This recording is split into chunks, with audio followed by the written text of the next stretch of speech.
Doctor Manmohan സിംഗിന്റെ വിയോഗത്തിൽ ആദരാഞ്ജലി അർപ്പിക്കുന്നു. രണ്ടാമത്, എനിക്ക് മുമ്പ് സംസാരിച്ച 3 പേർ, ഒന്ന് ബ്യൂറോക്രാറ്റ് ആയിരുന്ന Shri Nair sir, 2 doctor Mary George, സാമ്പത്തിക വിദഗ്ധ, പിന്നെ എന്റെ സുഹൃത്തും മാധ്യമപ്രവർത്തകനുമായ ശ്രീ ജേക്കബ് ജോർജ്.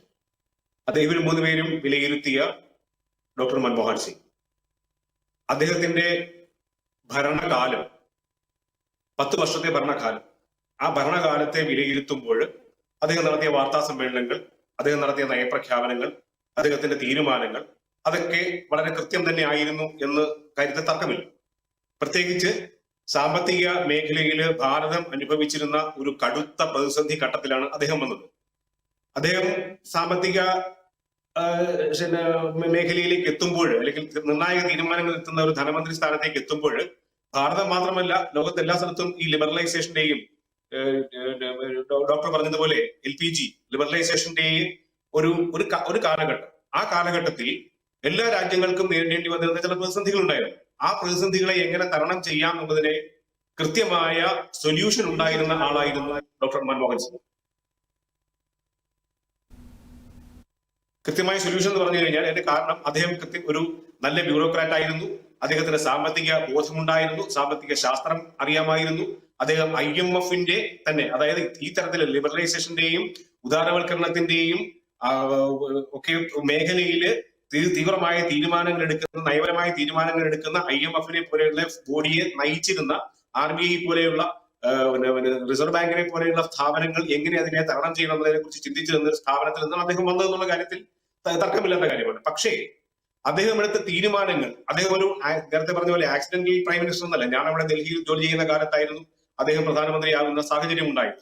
അന്നത്തെ രാഷ്ട്രീയ സാഹചര്യത്തില് അദ്ദേഹത്തിനെ പ്രധാനമന്ത്രിയായി പിക്ക് ചെയ്തു എന്ന് പറയുന്നത് ഒരു സമ്മർദ്ദത്തിന്റെ ഭാഗമായി ചെയ്തതാണ്. അദ്ദേഹം തന്നെ പറഞ്ഞിട്ടുണ്ടായിരുന്നു, ഞാൻ നോട്ടെ പ്രൈം മിനിസ്റ്റീരിയൽ മെറ്റീരിയൽ എന്ന് അദ്ദേഹം തന്നെ പറഞ്ഞു. ഞാൻ ഓർക്കുന്നുണ്ട്, അദ്ദേഹം വീട്ടിലിരിക്കുന്ന സമയത്ത് അദ്ദേഹത്തിനെ പോയി കാണാൻ പോയ പത്ര സംഘത്തിൽ ഉണ്ടായിരുന്ന ആളാണ് ഞാൻ. അദ്ദേഹം പറഞ്ഞു, ഞാൻ ഒരിക്കലും ഒരു പ്രധാനമന്ത്രി പറ്റുന്ന ഒരാളല്ല എന്ന് പറഞ്ഞ ആളാണ്. പിറ്റേ ദിവസം അദ്ദേഹം പ്രധാനമന്ത്രിയാകാൻ തീരുമാനമെടുക്കുകയും പാർട്ടി തീരുമാനമെടുക്കുകയും അദ്ദേഹം അതിന് തയ്യാറാവുകയും ചെയ്തു. ശരിയാണ്. പക്ഷേ പ്രധാനമന്ത്രിയായ ശേഷം അദ്ദേഹം ബ്യൂറോക്രസി അദ്ദേഹത്തിന് കൃത്യമായി അറിയാമായിരുന്നു, എങ്ങനെയൊക്കെയാണ് ഒരു ഭരണം കൊണ്ടുപോകേണ്ടത്, നിർവഹിക്കേണ്ടത് എങ്ങനെയാണെന്ന് അദ്ദേഹത്തിന് അറിയാമായിരുന്നു. പക്ഷെ രാഷ്ട്രീയ രംഗത്ത് അദ്ദേഹം എടുത്ത തീരുമാനങ്ങൾ എത്രമാത്രം കൃത്യമായിരുന്നു, എത്രമാത്രം ശരിയായിരുന്നു എന്നുള്ള കാര്യത്തിൽ, അല്ലെങ്കിൽ അദ്ദേഹത്തിന് തീരുമാനങ്ങൾ എടുക്കുവാനായിട്ട് അനുവദിക്കാത്ത സാഹചര്യം ഉണ്ടായിരുന്നു എന്നുള്ള കാര്യമാണ് എനിക്ക് ഇവിടെ സംസാരിക്കാനുള്ളത്. 2 കാര്യങ്ങളായിരുന്നു. ഒന്ന്, അദ്ദേഹം നേരത്തെ പറഞ്ഞ TK നായർ സാറിനെ ഈ തലത്തിലേക്ക് കൊണ്ടുവന്നത് അദ്ദേഹം ബ്യൂറോക്രസിയിൽ, അദ്ദേഹം ബ്യൂറോക്രാറ്റ് എന്നതിൽ അവർക്കുണ്ടായിരുന്ന കഴിവുകൾ അത് ഭരണരംഗത്ത് പ്രയോഗിക്കണം എന്ന അർത്ഥത്തിൽ തന്നെയായിരുന്നു. എന്നാൽ രാഷ്ട്രീയമായി, സംഘടനാപരമായി സർക്കാരിനെ നയിക്കുന്ന രാഷ്ട്രീയ പാർട്ടി അദ്ദേഹത്തിന് അതിനു വേണ്ടിയുള്ള ഫ്രീ ഹാൻഡ് കൊടുത്തിരുന്നു എന്നുള്ളതാണ് ചോദ്യം. അതിന് കഴിഞ്ഞിരുന്നില്ല. ഈ മഹാഭാരതത്തില് പറയുന്നുണ്ടല്ലോ, ഇന്ദ്രപ്രസ്ഥത്തെ കുറിച്ച് ഇന്ദ്രപ്രസ്ഥമാണല്ലോ ഡൽഹി എന്ന് പറയുന്നത്. മഹാഭാരതത്തിൽ ഒരു കാര്യം പറയുന്നുണ്ട്, ധൃതരാഷ്ട്രന്റെ കാര്യം. ധൃതരാഷ്ട്ര പറയുമായിരുന്നു, ജാനാമി ധർമ്മം നചമേ പ്രവൃത്തി, ജാനാമ്യധർമ്മം നചമേ നിവൃത്തിയും. അതായത് എനിക്ക് ധർമ്മം എന്താണെന്ന് അറിയാം, പക്ഷെ എന്ത് ചെയ്യാനാ, എനിക്കത് പ്രവർത്തിക്കാനാവുന്നില്ല. എനിക്ക് ധർമ്മം എന്തല്ല എന്നറിയാം, പക്ഷെ എനിക്കത് ചെയ്യാതിരിക്കാനും ആവുന്നില്ല എന്ന് പറഞ്ഞൊരു സാഹചര്യം ഉണ്ടായ ഒരു ഭാരതത്തിലെ ഒരു മുഹൂർത്തം പറയുന്നുണ്ട്. അത് ദുര്യോധനെ പോലെ ഉണ്ടായിരുന്ന രാഷ്ട്രീയ തീരുമാനങ്ങൾ എടുക്കുന്ന, കർണനെ പോലെ ഉണ്ടായിരുന്ന രാഷ്ട്രീയ കുതന്ത്രങ്ങൾ എടുക്കുന്ന ആളുടെ മുമ്പുകളിൽ അദ്ദേഹം പറഞ്ഞേണ്ടി വന്നൊരു അവസ്ഥയെ കുറിച്ചാണ് പറയുന്നത്. എന്ന് പറയുന്നത് പോലെ ഇവിടെ സംഭവിച്ച ഒരു കാര്യം, അദ്ദേഹത്തിന് രാഷ്ട്രീയ തീരുമാനങ്ങൾ എടുക്കുന്നതിന് ധാരാളം വിലക്കുകൾ ഉണ്ടായിരുന്നു. അദ്ദേഹത്തിന് ഭരണപരമായ നിർവഹണ കാര്യങ്ങൾ കൃത്യമായി അറിയാമായിരുന്നെങ്കിലും അത് ഇംപ്ലിമെന്റ് ചെയ്യുന്നതിന് ചില ഒട്ടേറെ തടസ്സങ്ങൾ ഉണ്ടായിരുന്നു.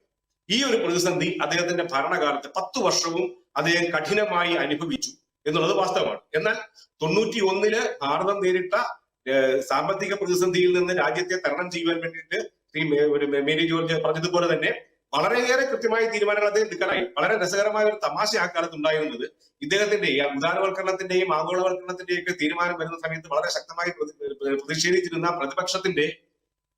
പ്രതിപക്ഷത്തിനെ കുറിച്ച് അക്കാലത്ത് പത്രക്കാരുടെ ഇടയിൽ ഉണ്ടായിരുന്ന ഒരു തമാശയാണ്.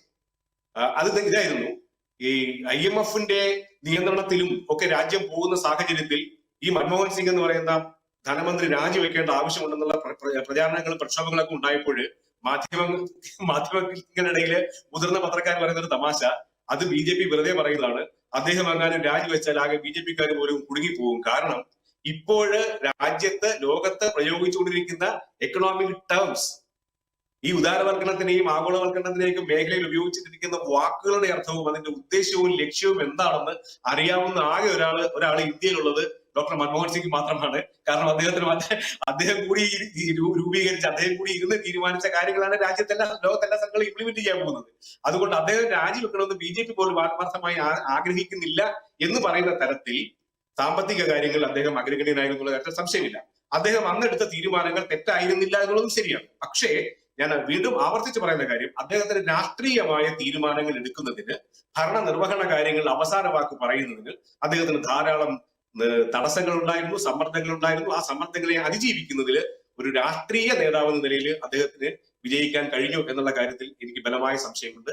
ഞാൻ ഇപ്പോഴും ആ സംശയത്തിൽ തന്നെയാണ്. അതുകൊണ്ട് തന്നെയാണ് അദ്ദേഹത്തിന് ഏതെങ്കിലും തരത്തിലുള്ള പരാജയം, ഭരണപരമായ പരാജയം പ്രധാനമന്ത്രി നിലയിൽ ഉണ്ടായിട്ടുണ്ടെങ്കിൽ അതിന് കാരണം രാഷ്ട്രീയ സമ്മർദ്ദങ്ങളെ അതിജീവിക്കുന്നതിന് അദ്ദേഹത്തിന് കഴിഞ്ഞിരുന്നില്ല എന്നുള്ളതാണെന്നാണ് എന്റെ വിശ്വാസം.